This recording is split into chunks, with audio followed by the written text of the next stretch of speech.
Hello friends, स्वागत है आपका इस यूट्यूब चैनल पर। दोस्तों, आज हम देखेंगे आरटेट 2012 में जो लेवल फर्स्ट में हुआ था लैंग्वेज सेकंड इंग्लिश का पेपर, वो देखते हैं दोस्तों। तो शुरुआत करते हैं पहले क्वेश्चन से दोस्तों। Peer assessment takes place when. Peer assessment, सबसे पहले इस शब्द को समझते हैं। पीयर असेसमेंट, पीयर होता है दोस्तों दो साथ काम करने वाले व्यक्ति। ठीक है, दो साथ काम करने वाले व्यक्ति, कोई भी व्यक्ति हो सकता है। ठीक है, चाहे वो दो पटवारी हो सकते हैं, ठीक है, जो एक साथ काम करते हो, दो बाबू हो सकते हैं, दो अध्यापक हो सकते हैं और दो विद्यार्थी भी हो सकते हैं। ठीक है, दो विद्यार्थी भी हो सकते हैं। ठीक है, इनको अगर आप चाहो तो एज ए फ्रेंड्स से कंपेयर कर सकते हो कि फ्रेंड्स। ठीक है, और असेसमेंट का अर्थ होता है दोस्तों इवैल्यूएशन। ठीक है, इवैल्यूएशन, इवैल्यूएशन यानी मूल्यांकन। ठीक है, तो पीयर असेसमेंट यानी जब दो लोग आपस में मूल्यांकन करें। ठीक है, जब दो लोग आपस में एक दूसरे का मूल्यांकन करें उसको बोलते हैं पीयर असेसमेंट। ठीक है, जैसे कि आप दो टीचर हो, ठीक है, वो आपका मूल्यांकन कर रहा है या आप उसका मूल्यांकन कर रहे हो। ठीक है, या तो वो आपका कर रहा है या आप उसका कर रहे हो, या दोनों एक साथ एक दूसरे का मूल्यांकन कर रहे हो कि वो भी आपका कर रहा है और आप भी उसका कर रहे हो, उसको कहते हैं पीयर असेसमेंट। वो दो विद्यार्थी के बीच में हो सकता है और दो टीचर के बीच में और दो बाबू के बीच में और दो कार्य करने वाले कोई भी लोग हो सकते हैं या दो दोस्त भी हो सकते हैं। ठीक है, उसको बोलते हैं पीयर असेसमेंट। तो ये कब होता है? टेक्स प्लस वन, ये कब होता है peer assessment takes plus one? तो नीचे से शुरुआत करते हैं दोस्तों, ऑप्शन डी से। A teacher's work is evaluated by a student, कि एक टीचर के काम का मूल्यांकन कौन करे? एक विद्यार्थी करे? बिल्कुल नहीं, ऐसा नहीं। अगर एक टीचर का मूल्यांकन एक टीचर करे तो वो हो सकता है कि वो पीयर असेसमेंट कहला सकता है। ठीक है, लेकिन एक टीचर का मूल्यांकन एक विद्यार्थी, ये तो बड़े छोटे लोग हो गए। ठीक है, तो ये नहीं हो सकता। ऑप्शन सी है, a teacher's work is evaluated by all the students. ठीक है, एक टीचर के काम को सभी इवैल्यूएट करें। ठीक है, एक टीचर के काम को, उसके शिक्षण को कौन मूल्यांकन करे? सभी विद्यार्थी करें, तो ये भी नहीं। ये दोनों तो सेम ही ऑप्शन हो गए, सी और डी, तो एक जैसे से लगभग। ठीक है, ऑप्शन बी है, students work is evaluated by all the teachers. एक विद्यार्थी के काम को, उसके अधिगम की जो क्रिया प्रणाली है उसको का मूल्यांकन कौन करे? जब सभी टीचर करें, तो वो पीयर असेसमेंट नहीं होता दोस्तों। ठीक है, वो क्या नहीं होता है? पीयर असेसमेंट नहीं होता है। नेक्स्ट है, a students work is evaluated by one और मोर स्टूडेंट ऑफ हिज और हर ग्रुप।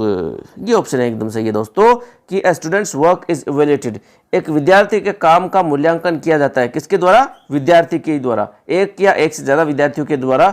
जब विद्यार्थी का ही मूल्यांकन किया जाए तो वो कहलाता है पीयर असेसमेंट। ठीक है दोस्तों, इसमें सही ऑप्शन हो जाता है ऑप्शन ए। नेक्स्ट क्वेश्चन है दोस्तों हमारा, Which of the following is not a purpose of evaluation in education? शिक्षा में मूल्यांकन का उद्देश्य नहीं है। ठीक है, मतलब तीन उद्देश्य हैं वो मूल्यांकन के हैं और एक है वो मूल्यांकन का उद्देश्य नहीं है। तो वो ऑप्शन कौन सा है दोस्तों, देखते हैं।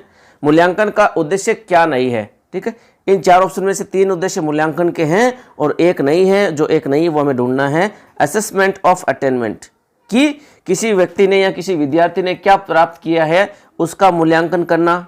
बिल्कुल, ये तो होता है कि उसने क्या ग्रहण किया है, क्या अटेन किया है। अटेन यानी प्राप्त करना, ग्रहण करना, कि उसने क्या, विद्यार्थी ने क्या ग्रहण किया है उसका मूल्यांकन करना, ये तो उद्देश्य होता है मूल्यांकन का।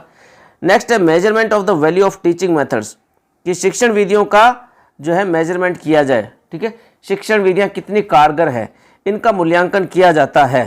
तो ये तो बिल्कुल किया जाता है, इसका तो होता है, ये तो मूल्यांकन का उद्देश्य है। ठीक है, नेक्स्ट है दोस्तों, collection of information about the parents of learners. ठीक है, कि विद्यार्थी के माता पिता के बारे में सूचना संग्रह करना। तो ये नहीं होता है दोस्तों, मूल्यांकन का ये उद्देश्य नहीं होता है कि आप बच्चे के माँ बाप के बारे में जानकारी इकट्ठे करते फिरो। तो ये गलत चीज़ है। ठीक है, ये चीज़ मूल्यांकन का उद्देश्य नहीं है। फिर है to diagnose difficulties of learners, विद्यार्थी को क्या मुसीबतें आ रही हैं, क्या तकलीफें आ रही हैं, क्या कठिनाइयाँ आ रही हैं, उसका पता करना। ठीक है, तो ये भी उद्देश्य है मूल्यांकन का। ठीक है, तो ये मूल्यांकन के तीन उद्देश्य हो गए और ये जो उद्देश्य है सी, कि माता पिता के बारे में जानकारी रखना, ये गलत है। तो हमारा उत्तर हो जाएगा कि मूल्यांकन का उद्देश्य क्या नहीं है? ऑप्शन सी, माता पिता के बारे में जानकारी ग्रहण करना।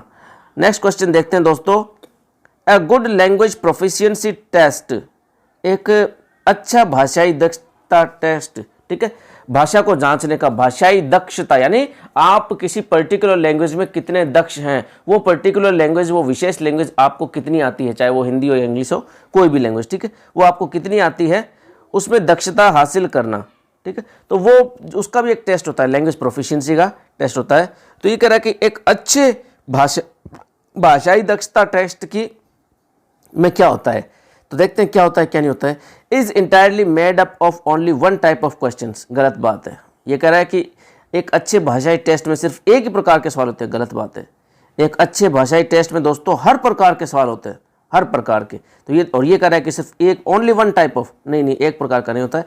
नेक्स्ट है दोस्तों, फोकसेस ऑन ऐसे टाइप क्वेश्चंस अलोन, ये केवल जो है निबंधात्मक प्रश्नों पर ही फोकस रखता है, सिर्फ निबंधात्मक, तो ये भी नहीं है। ये तो ये ए और बी ऑप्शन एक ही हो गए। ऑप्शन ए भी कह रहा है कि केवल एक टाइप का, और ऑप्शन बी भी कह रहा है कि केवल निबंधात्मक, तो ये तो नहीं है। निबंधात्मक नहीं, उसमें तो सारे आते हैं, निबंधात्मक भी आते हैं, लघुत्रात्मक भी आते हैं, अति लघुत्रात्मक भी आते हैं, ऑब्जेक्टिव सारे आते हैं, ठीक है। ऑप्शन सी है दोस्तों, is completely based on objective type questions. ये कह रहा है कि ये कंप्लीटली किस पर आधारित होता है, भाषाई दक्षता टेस्ट, सिर्फ ऑब्जेक्टिव टेस्ट होते हैं इसमें, ऑब्जेक्टिव टाइप क्वेश्चंस होते हैं। नहीं, ये भी नहीं है, सिर्फ ऑब्जेक्टिव टाइप नहीं होते, सारे होते हैं, ऑब्जेक्टिव, ऐसे, शॉर्ट आंसर टाइप, ठीक है, ये सारे होते हैं।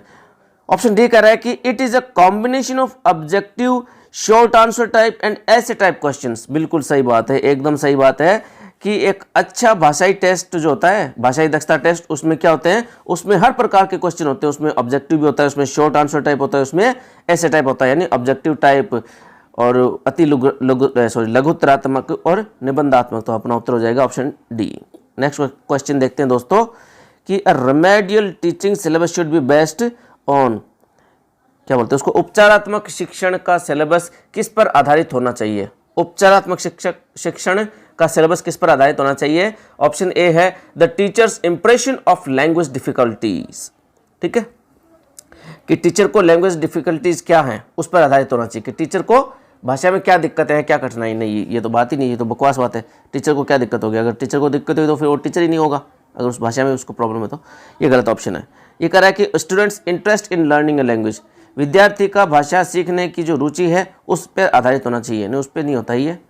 और नेक्स्ट है analysis of errors made by the learners, ये सही लग रहा है दोस्तों कि एनालिसिस, विश्लेषण करना होता है कि विद्यार्थियों ने क्या गलतियां की है, ठीक है, उस आधार पर। ऑप्शन डी देखते हैं क्या कहता है ये, N analysis of the future needs of the learners, कि विद्यार्थी की भविष्य में क्या ज़रूरतें होने वाली हैं उस पर, उसके विश्लेषण के आधार पर रेमेडियल टीचिंग का सिलेबस होता है। तो ये नहीं होती भविष्य में क्या ज़रूरत पड़ेगी, अपने को क्या करना उसका, ठीक है।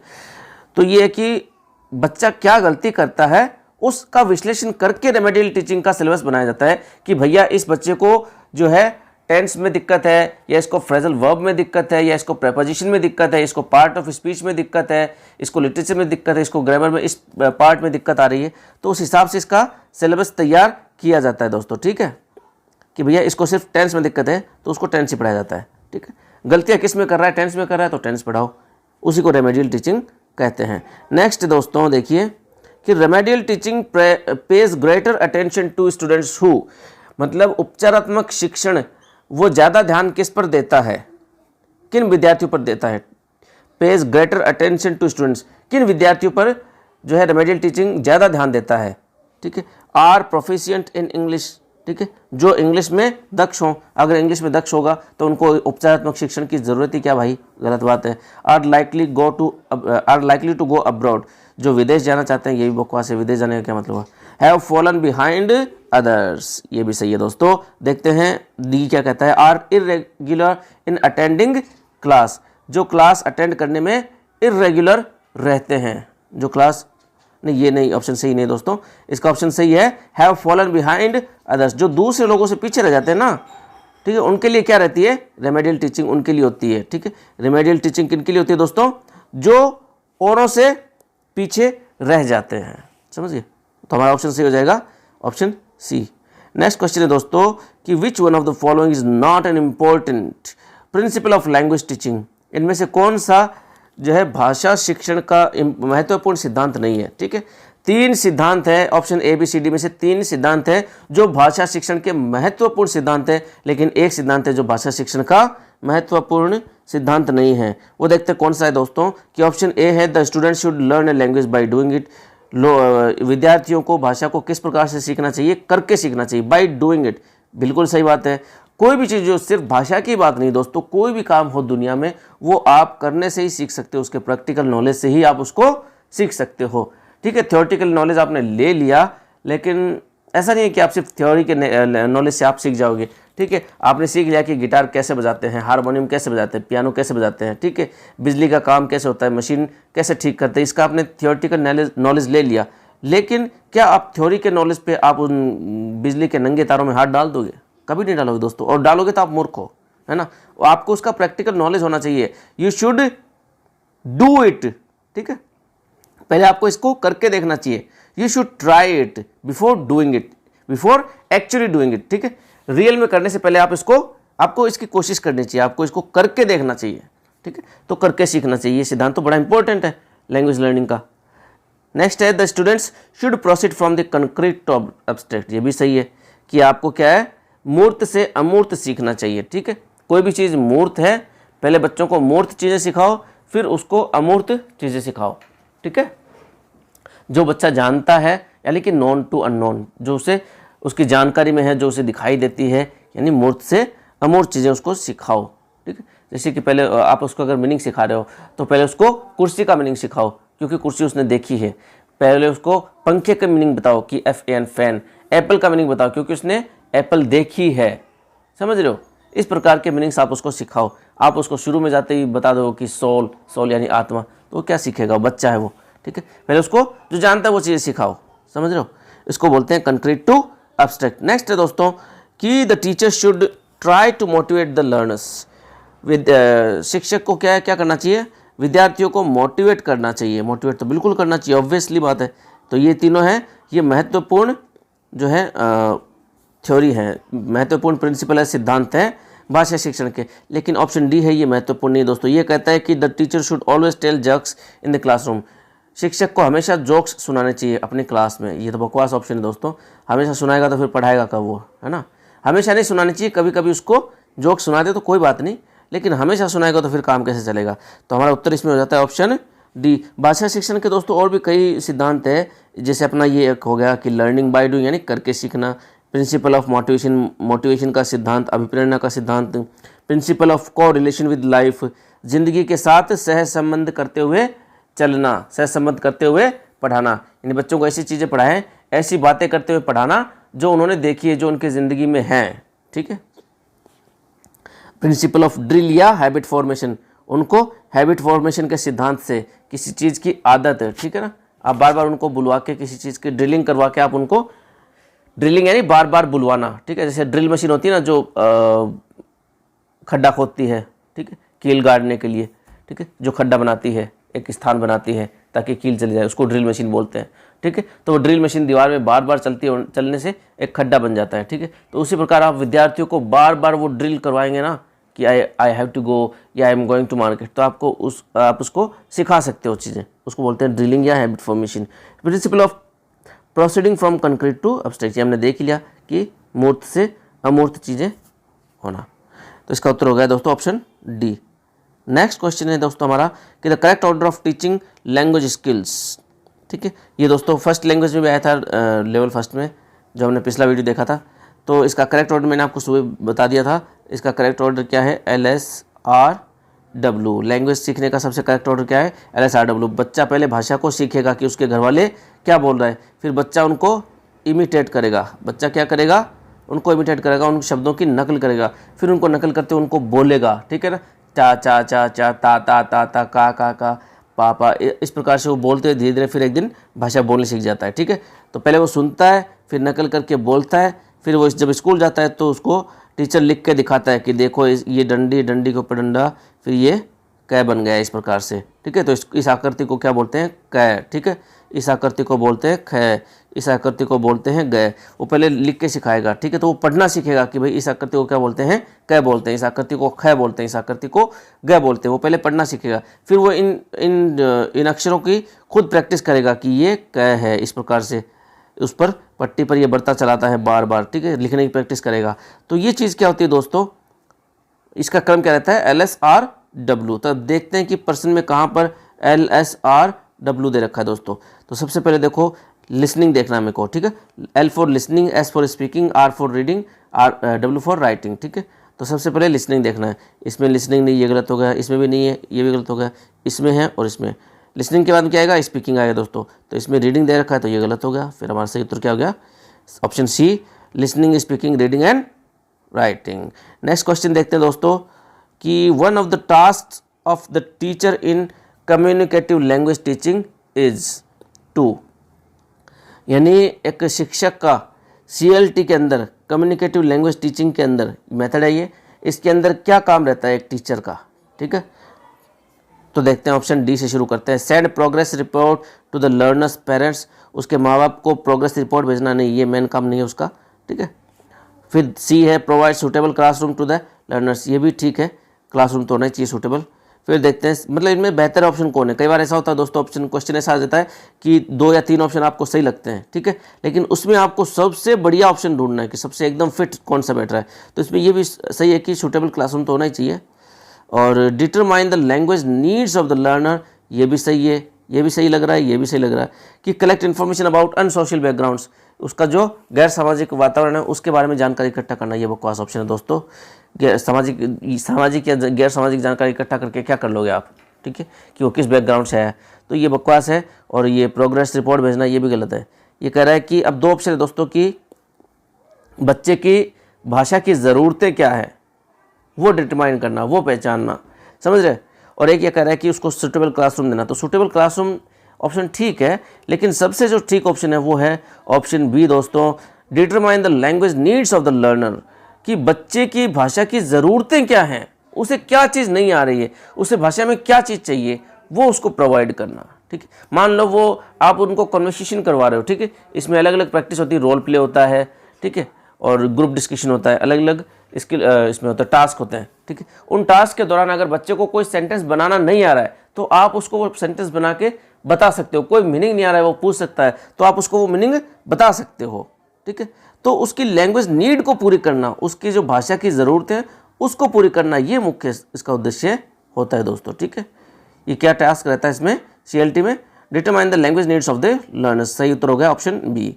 नेक्स्ट देखते हैं दोस्तों question number 9, the main of CLT is to, CLT का मेन एम क्या है दोस्तों।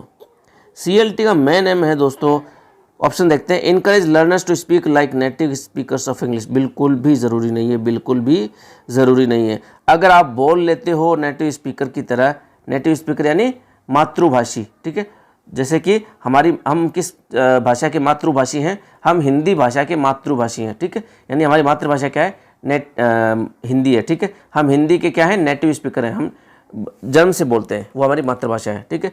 तो कुछ लोगों की इंग्लिश मातृभाषा होती है, तो ये कह रहा है कि इंग्लिश के नेटिव स्पीकर की तरह भाषा बोलने के लिए कहना, ठीक है। तो CLT का ये उद्देश्य बिल्कुल भी नहीं है कि आप उसको ये कहो। अगर वो बोल पा रहा है तो बहुत अच्छी बात है, नहीं बोल पा रहा है तो इट्स ओके, कोई दिक्कत नहीं, ठीक है। नेक्स्ट ऑप्शन है emphasise the use of English as a library language, English का लाइब्रेरी लैंग्वेज के रूप में इस्तेमाल करने के लिए कहना, ये भी गलत ऑप्शन है। लाइब्रेरी लैंग्वेज का है कि लाइब्रेरी लैंग्वेज। ऑप्शन बी है दोस्तों, focus on the structure of target language, target language के स्ट्रक्चर पर फोकस करना, ये दोस्तों काम है ALM का, ठीक है। ALM में स्ट्रक्चर सिखाए जाते हैं, इसमें स्ट्रक्चर का कोई लेन देन नहीं है CLT में, ठीक है।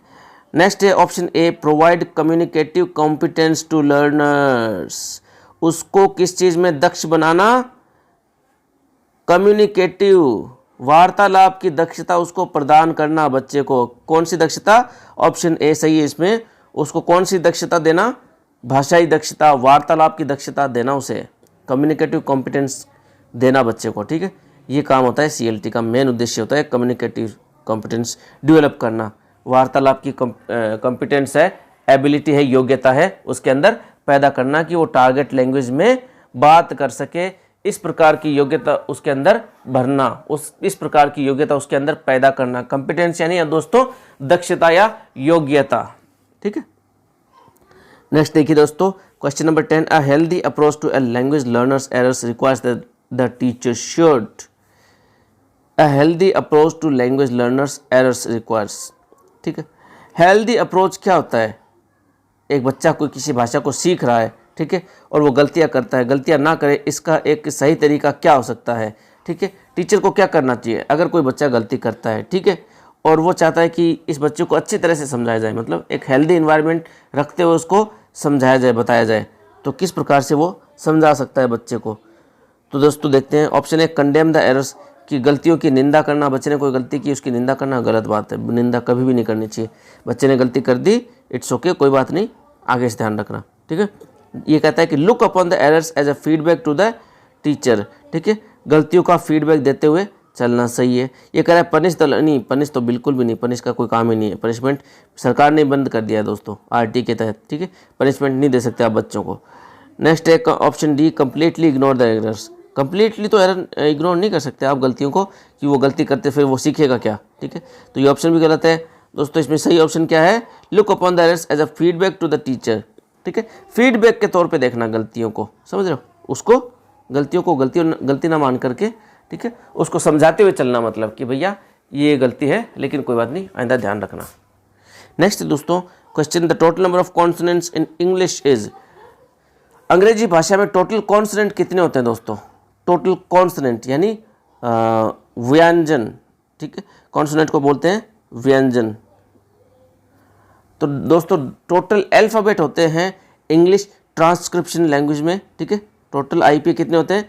इंग्लिश इंटरनेशनल फोनेटिक अल्फ़ाबेट्स कितने हैं? वो है दोस्तों 44। कितने? 44। उसमें से कॉन्सोनेंट कितने हैं दोस्तों? कॉन्सोनेंट है 24 और वाउल्स कितने हैं? 20। ठीक है, हमें क्या पूछा है? कॉन्सोनेंट पूछा है, तो कॉन्सोनेंट कितने दोस्तों? 24 है, ऑप्शन बी। और वाउल कितने हैं दोस्तों? 20 है। ठीक है, तो हमारा ऑप्शन सही हो जाएगा 24। नेक्स्ट देखिए, first sound in the word eat. Eat, eat, eat को लिखा जाता है दोस्तों, देखिए इस प्रकार से, इस प्रकार से लिखा जाता है ईट को। अब देख लीजिए पहला साउंड क्या है इसका? ये है, तो ये देख लीजिए किस ऑप्शन में मिल जाएगा आपको। इसमें भी नहीं है, इसमें भी नहीं है, इसमें भी नहीं, इसमें है, तो इसका सही उत्तर हो जाएगा ऑप्शन डी। इसमें क्या है? ई है, और ये ई है दोस्तों, इसको हिंदी में इस प्रकार से लिखते हैं, बड़ी ई की मात्रा, ई, ईट, ईट। नेक्स्ट क्वेश्चन देखिए दोस्तों, last sound in the word push. Push, push, push को किस प्रकार से लिखेंगे दोस्तों? ये सवाल है हमारा, पुश। ठीक है, तो पुश को लिखेंगे दोस्तों पी, ये इस प्रकार से लिखते हैं। ठीक है, हमें आखिरी साउंड पूछा है, तो आखिरी साउंड है हमारा ये। ठीक है, पुश, पुश का, तो देख लो ये किस में, ये पहले पहुंची है। ठीक है, सबसे पहले ये दे रखा ऑप्शन पुश। ठीक है, श, ये दोस्तों शंकर वाला श होता है, शंकर वाला श, ये श। ठीक है, पुश, तो इसका सही उत्तर हो जाएगा ऑप्शन ए।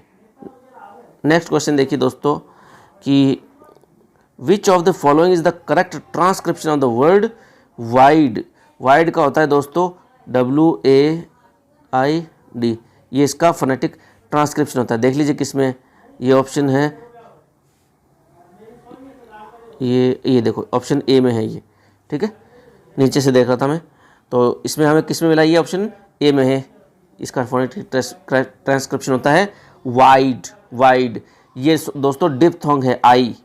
ठीक है, जो हिंदी में होता है ना आई, ये डिप्थोंग होता है। ठीक है, जो मैंने आपको बताया थे जो वाउल्स होते हैं ना 20, उसमें भी दो कैटेगरी होती है, मोनोप्थोंग्स और डिप्थोंग्स। ये 8 होते हैं डिप्थोंग्स, यानी डबल मात्रा जिनको बोलते हैं। 2 मात्रा होगी, एक तो आ की और एक ई की, आई। ठीक है, तो इसमें डबल मात्रा आएगी वाइड, इसको बोलते हैं वाइड। ठीक है, तो इसमें उत्तर सही हो जाएगा दोस्तों ऑप्शन ए। नेक्स्ट देखिए दोस्तों कि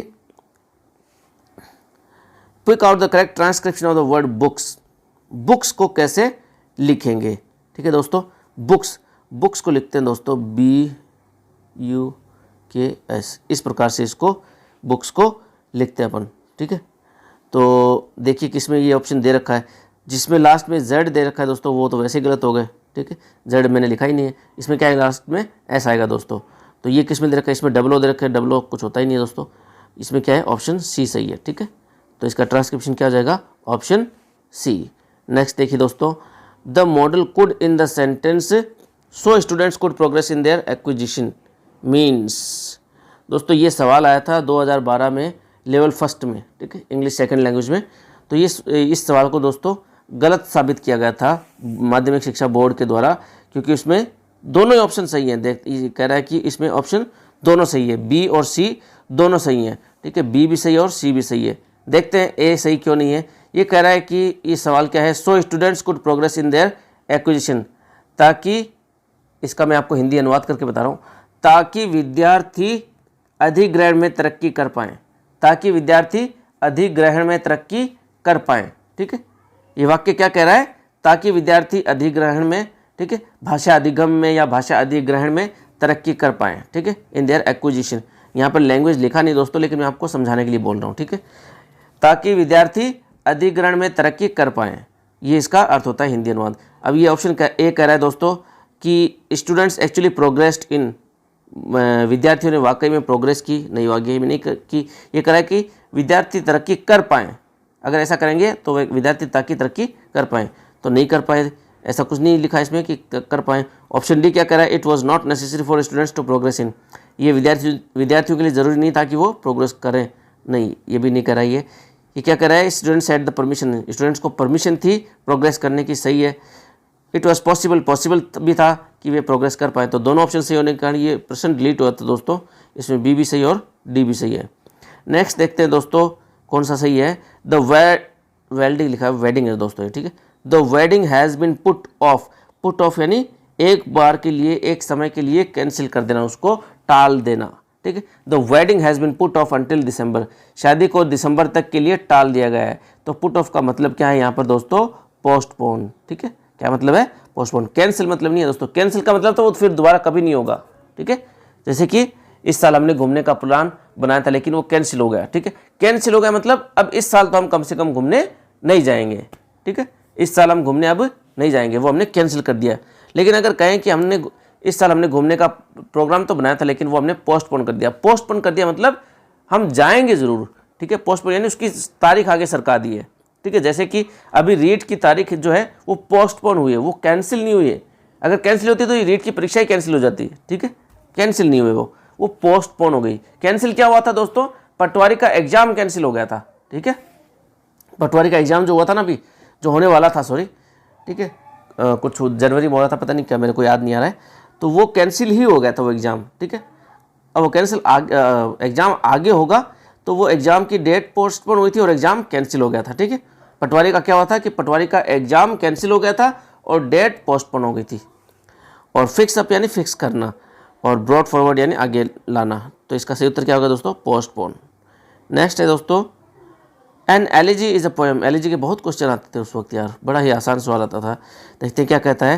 मैंने आपको बताया था जब कवि का कोई दोस्त या कोई संबंधी रिश्तेदार गुजर जाता है तो उसके लिए वो पोएम लिखता है, ठीक है, और ये सैड पोएम होती है, ठीक है। तो ये क्या कहता है, सेलिब्रेट एन ओकेजन, ठीक है, किसी ओकेजन को सेलिब्रेट करने के लिए, नहीं, सेलिब्रेशन के लिए नहीं होता दोस्तों ये, ठीक है, यानी खुशियाँ मनाने के लिए नहीं होता ये।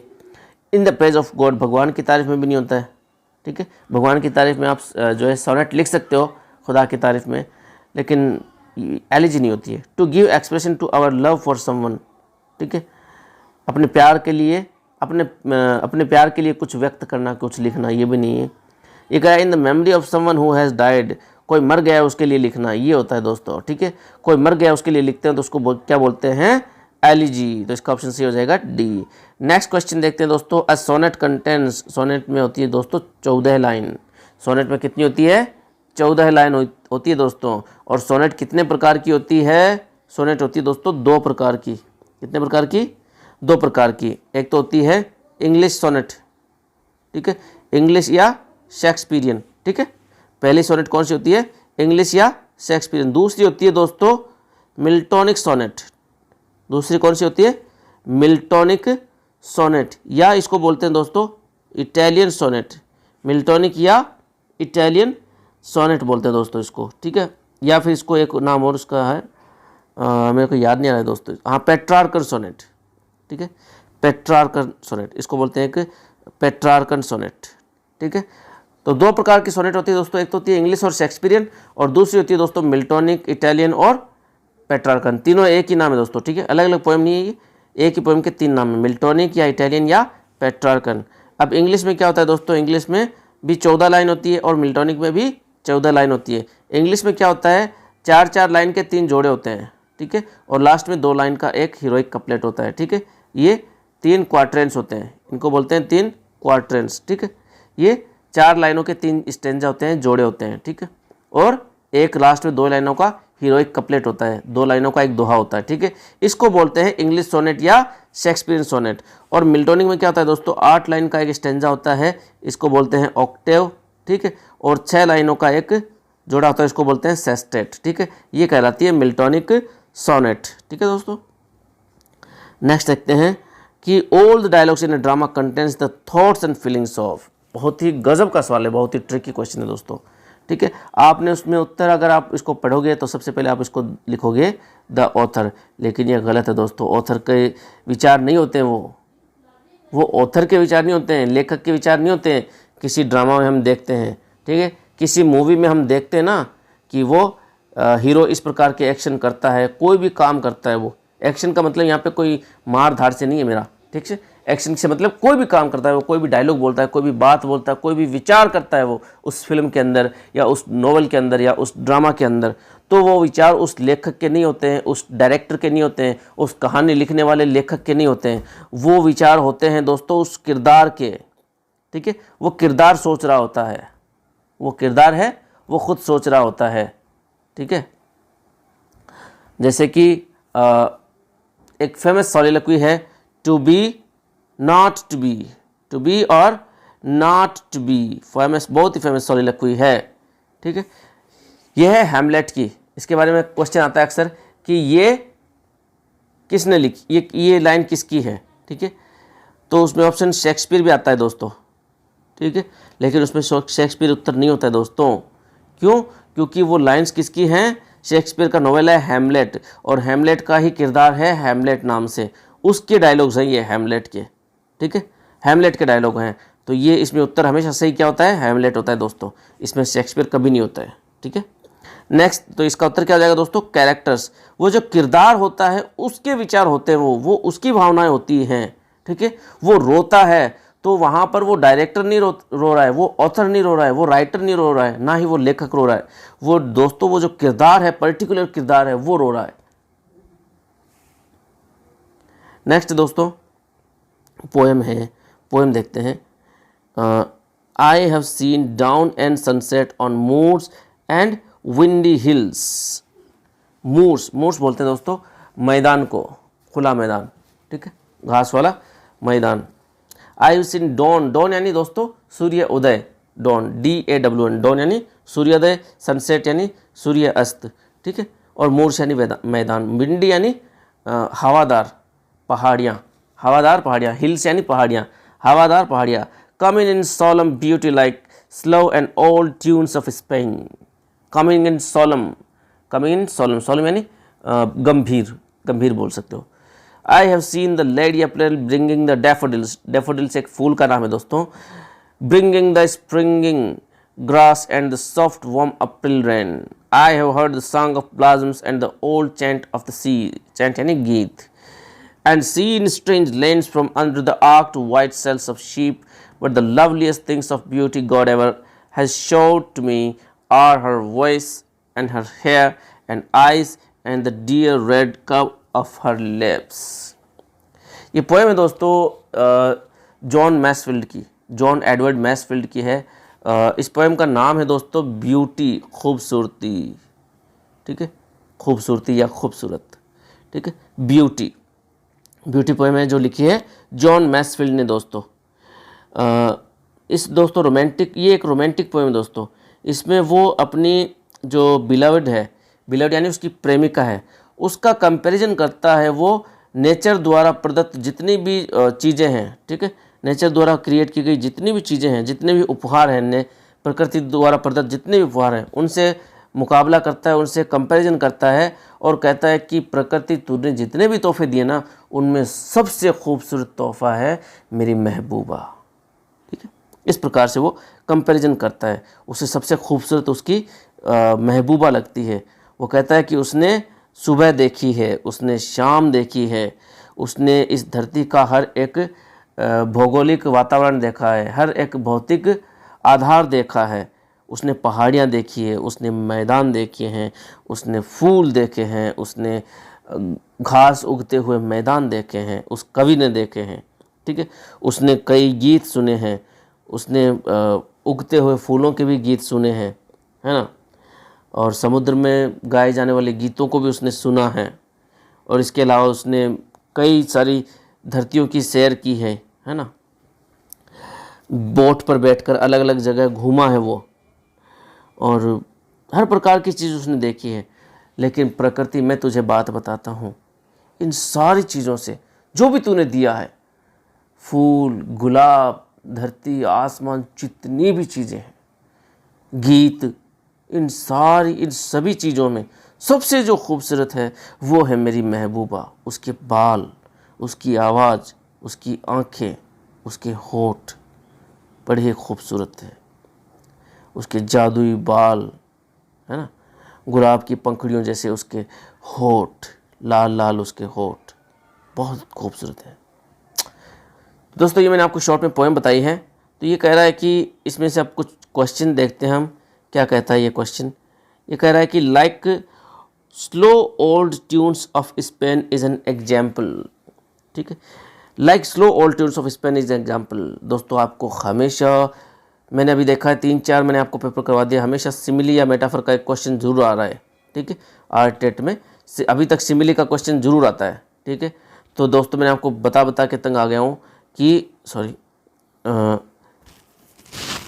जब इस प्रकार के शब्द आ जाएं लाइक, सो, एज, देन, तो वो क्या होता है, वो होता है सिमिली होता है। दोस्तों, क्या होता है, वो सिमिली होता है। दो चीज़ों का इसके अंदर कंपैरिजन किया जाता है और ये क्या होती है, सिमिली होती है दोस्तों। तो इसका उत्तर क्या हो जाएगा, सी, सिमिली। नेक्स्ट क्वेश्चन है दोस्तों कि ships of line 6 rhymes with, कि छठी जो लाइन है, ships and seen strange lands from under the arched white sails of ships, ये किससे राइम करती है दोस्तों, ये स्पेन से तो नहीं करती। लिप्स, शिप्स एंड लिप्स बिल्कुल राइम करती है दोस्तों। तो इसका सही उत्तर हो जाएगा ऑप्शन बी, लिप्स। शिप्स किससे राइम कर रही है, ऑप्शन बी से, लिप्स से, हर लिप्स, ठीक है। Sails of ships, her lips, ठीक है। राइम करना है ना, तुकबंदी, किससे तुकबंदी बैठ रही है इसकी, शिप की तुकबंदी बैठ रही है दोस्तों लिप्स से, शिप्स की लिप्स से। तो इसका सही उत्तर हो जाएगा ऑप्शन बी। नेक्स्ट है दोस्तों question number 23, the use of old in old chant of the sea, ठीक है।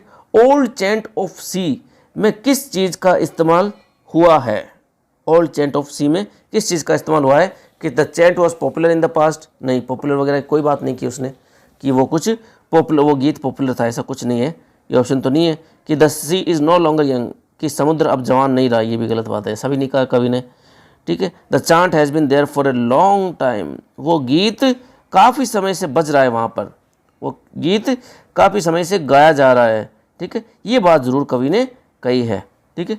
ओल्ड चैंट ऑफ द सी का अर्थ है दोस्तों, ओल्ड में यहाँ अर्थ है कि वो गीत बड़ा पुराना है, बहुत समय से सुन रहा है, बहुत समय से गाया जा रहा है। तो इसका सही उत्तर हो जाएगा ऑप्शन सी। नेक्स्ट देखिए दोस्तों, which of the following line shows that the speaker has travelled a lot on the seas, किस सवाल में, किस लाइन में ये अपने को महसूस होता है कि कवि ने बहुत सी यात्राएं की है। लाइन 2 है, लाइन 4 है, लाइन 6 है एंड लाइन 5 है। तो इसका उत्तर सही है दोस्तों लाइन 6। लाइन 6 क्या है, एंड सीन, बहुत चीज़ें देखिए, एंड सीन, सॉरी गलत हो गया, and seen strange lands from under the arched white sails of ship, कि मैंने समुद्र में जहाज़ पर यात्राएं करते हुए काफ़ी चीज़ें देखी हैं, मैंने बहुत घूमा है। एंड सीन स्ट्रेंज थिंग्स, बड़ी अजीब अजीब चीज़ें देखी, बड़ी अजीब अजीब धरती देखी, बड़ी अजीब अजीब भू आकृतियाँ देखी दोस्तों मैंने, कवि ऐसा कहता है।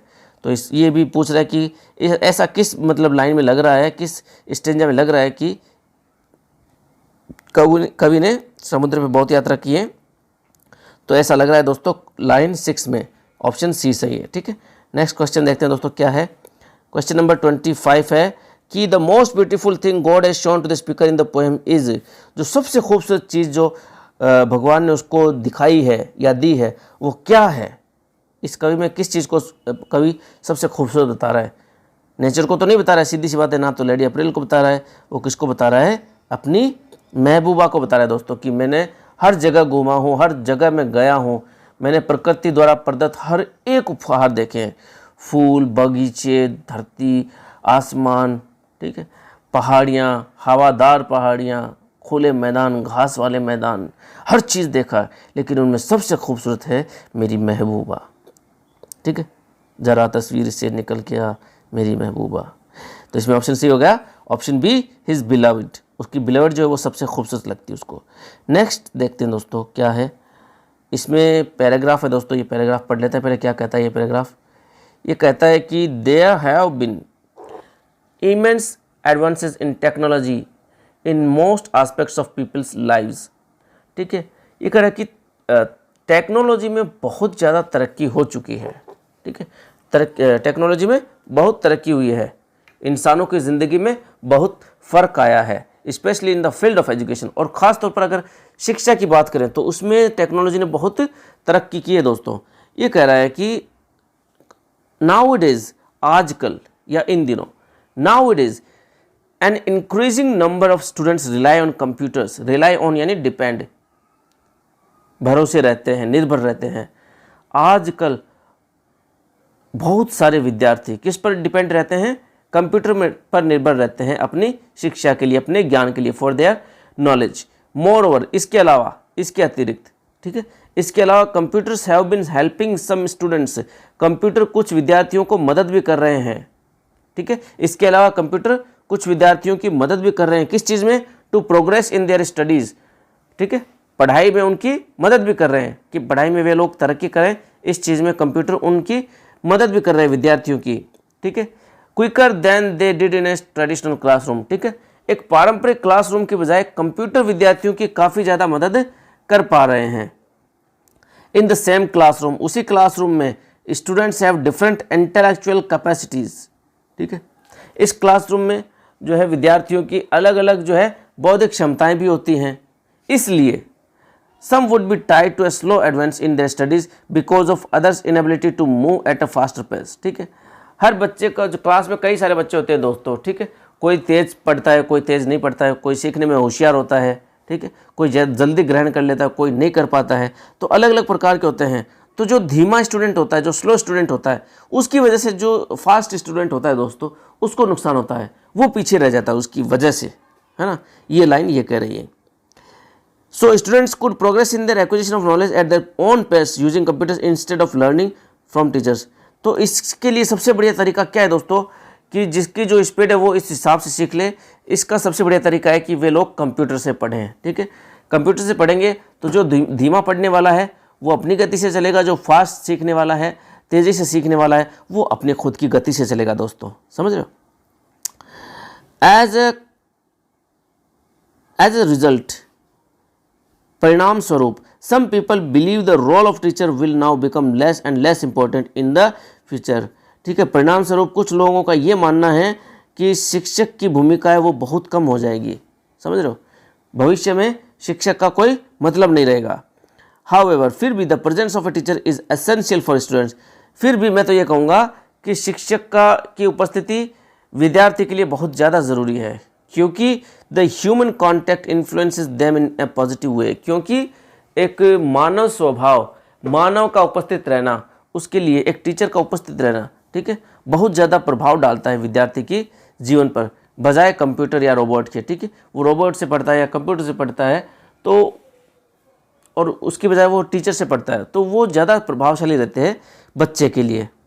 स्टूडेंट्स रियलाइज दैट, स्टूडेंट्स को ये महसूस होता है कि they are not dealing with a machine but with a human being who deserve attention and respect. बहुत अच्छी बात कही दोस्तों इसने, कि विद्यार्थियों के अंदर ये डर बना रहता है, अगर टीचर क्लास में होगा, एक क्लास है जिसमें रोबोट है या कंप्यूटर से पढ़ रहे हैं, ठीक है, तो विद्यार्थियों को पता रहता है कि यार अपने को कोई डांटने वाला नहीं है, नहीं हम पर कोई ध्यान रखने वाला है, टेंशन ना लो, कौन पढ़े कौन तरक्की करे। ठीक है, तो बच्चे इतना दिमाग नहीं लगाते हैं। लेकिन अगर किसी क्लास में टीचर रहता है तो बच्चों को डर रहता है कि यार टीचर है, अगर ध्यान नहीं दिया, इज्जत नहीं की, तो गड़बड़ हो सकती है। ठीक है। They also learn the importance of studying in A group, और उनको समूह में पढ़ने का महत्व भी पता चलता है विद्यार्थियों को। ठीक है। Which helps them improve their social skills, वो अगर समूह में पढ़ेंगे तो उनमें एक सामाजिक विकास पैदा होगा। ठीक है, उनका सामाजिक विकास होगा। इसके अलावा teachers are required in the learning process because they acknowledge students weaknesses and help them to solve their problems on an individual basis.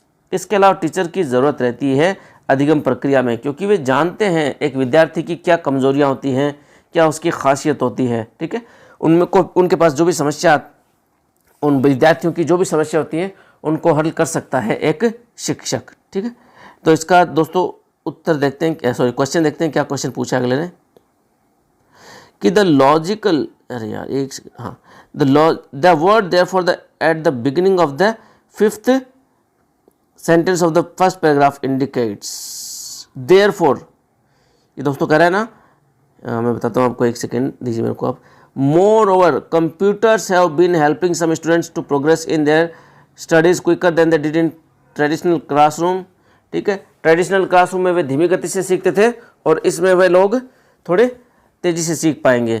और ये कह रहा है इस क्लासरूम में भी जो है अलग अलग प्रकार के बच्चे होते हैं जिनकी बौद्धिक क्षमता अलग अलग होती है, इसलिए therefore some would be tried to solve, इसलिए कुछ लोग जो है ट्रेडिशनल क्लासरूम में क्या है पीछे रह जाते हैं और कुछ लोग हैं वह आगे निकल जाते हैं, सॉरी कंप्यूटर वाली क्लासरूम में। ठीक है, तो ये एक लॉजिकल रिजल्ट दे रहा है दोस्तों। ये यहाँ पर देयरफॉर जो है, देयरफॉर अक्सर क्या देता है, लॉजिकल रिजल्ट देता है, देयरफॉर इसलिए। ठीक है, तो मान लो कोई विद्यार्थी नहीं आया, उसको पूछे कि क्यों नहीं आया, सर मैं बीमार हो गया था इसलिए नहीं आया, तो ये एक लॉजिकल रिजल्ट है कि वो बीमार हो गया था इसलिए नहीं आया। देयरफॉर क्या देता है, एक लॉजिकल रिजल्ट देता है, तर्कपूर्ण कारण देता है। तो इसका उत्तर हो जाएगा दोस्तों ऑप्शन डी। नेक्स्ट क्वेश्चन देखते हैं दोस्तों कि pick out the correct verb from to be used in the sentence. The role of teachers more important now, dash में आपको वर्ब फिल करनी है।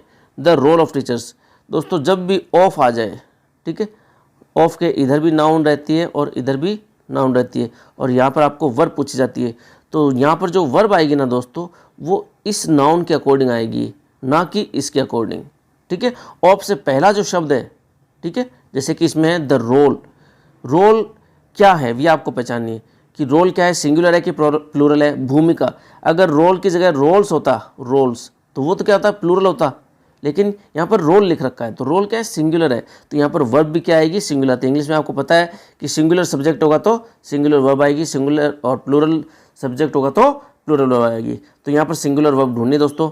हैव बिकम है, ये भी प्लूरल वर्ब है। ठीक है, हैव बिकम क्या है, प्लूरल वर्ब है। हैज़ बिकम है वो सिंगुलर वर्ब है। हैड बिकम नहीं है इसमें दोस्तों। इज बिकम भी सिंगुलर है लेकिन इज बिकम कुछ होता नहीं दोस्तों, तो इसका सही उत्तर क्या हो जाएगा, has become. The role of teachers has become more important now, शिक्षकों की भूमिका अब और ज़्यादा महत्वपूर्ण बन गई है, शिक्षकों की भूमिका अब और ज़्यादा महत्वपूर्ण हो गई है। तो ये इसका उत्तर हो जाएगा दोस्तों हैज़ बिकम। नेक्स्ट देखते हैं दोस्तों question, which of the following can be possible title for the above passage. इसका ये जो हमने पैराग्राफ पढ़ा है इसका सही जो टाइटल क्या रखना चाहिए ये पूछ रहा है। ठीक है, ऑप्शन डी देखते हैं, ट्रेडिशनल क्लासरूम्स, नहीं इसमें ट्रेडिशनल क्लासरूम की इतनी ज़्यादा बात नहीं हुई। एडवांस इन टेक्नोलॉजी देखते हैं ये। फिर एक कैन टीचर रिप्लेस कंप्यूटर्स, क्या अध्यापक कंप्यूटर को रिप्लेस कर सकते हैं, नहीं ये तो नहीं होगा। ये होगा दोस्तों कि कैन कंप्यूटर रिप्लेस टीचर्स, क्योंकि हमने इस पूरे में बात क्या की है कि कंप्यूटर अच्छे हैं, कंप्यूटर टीचर की जगह ले सकते हैं, वे अच्छा पढ़ाते हैं, तेज़ गति से पढ़ाते हैं, कंप्यूटर है। ठीक है, तो इस सवाल यही बनता है इसमें कि क्या कंप्यूटर टीचर की जगह ले पाएंगे, तो हमारा ऑप्शन इसमें क्या सही हो जाएगा, टाइटल क्या सही हो जाएगा, can computer replace teachers, option A सही हो जाएगा दोस्तों इसमें। नेक्स्ट क्वेश्चन है दोस्तों कि कंप्यूटर्स अलाउ स्टूडेंट्स, कंप्यूटर विद्यार्थियों को किस प्रकार की इजाज़त देते हैं, control the teaching process, teaching process को कंट्रोल करने की, या टीचर की समस्याओं को हल करने की, या विद्यार्थियों की जो खुद की उनकी गति होती है उसके हिसाब से सीखने की, या उनकी सामाजिक स्तर को बढ़ाने की। सामाजिक स्तर को टीचर बढ़ाएगा दोस्तों, कंप्यूटर कभी नहीं बढ़ा सकता। तो कंप्यूटर से क्या फ़ायदा होता है दोस्तों कि विद्यार्थी अपनी खुद की गति से सीख सकता है। अगर वो स्लो है तो स्लो लर्नर के हिसाब से सीख लेगा, और अगर वो फास्ट लर्नर है तो वो अपनी गति से सीख सकता है। तो इसका उत्तर हो जाएगा दोस्तों ऑप्शन सी। नेक्स्ट देखते हैं दोस्तों, one of the limitations of a computer is, computer की लिमिटेशंस क्या हैं? कि it knows much less than a teacher, कि वो टीचर से कम जानता है। नहीं, ऐसा तो नहीं है, टीचर से कुछ ना कुछ ज़्यादा जानता है वो। It is less efficient then teacher, कि ये कम दक्ष होता है टीचर से, ऐसा भी नहीं है, टीचर के बराबर का दक्ष होता है। It can not provide human contact, ये सही है दोस्तों, कि ये जो है हमें इंसानों वाली फीलिंग नहीं दे सकता है। कि एक तो टीचर पढ़ाएगा और एक कंप्यूटर से हम पढ़ेंगे, तो उसमें वो इंसानों वाली बात नहीं आती है। ठीक है, तो टीचर क्या है, वो हमें ह्यूमन कॉन्टेक्ट देता है, वो हमारे जो सामाजिक विकास है वो उसको बढ़ाने में मदद करता है। तो इसमें ऑप्शन क्या उनका सही हो जाएगा, ऑप्शन सी। ठीक है दोस्तों, ये हमारा पेपर था आरटेट 2012 का लेवल फर्स्ट का सेकंड लैंग्वेज इंग्लिश का पेपर। दोस्तों अगर आपको कुछ कमी दिखाई दे रही है, कुछ बताना है, कुछ पूछना है, कुछ चाहिए, तो आप कमेंट बॉक्स में बताइए दोस्तों।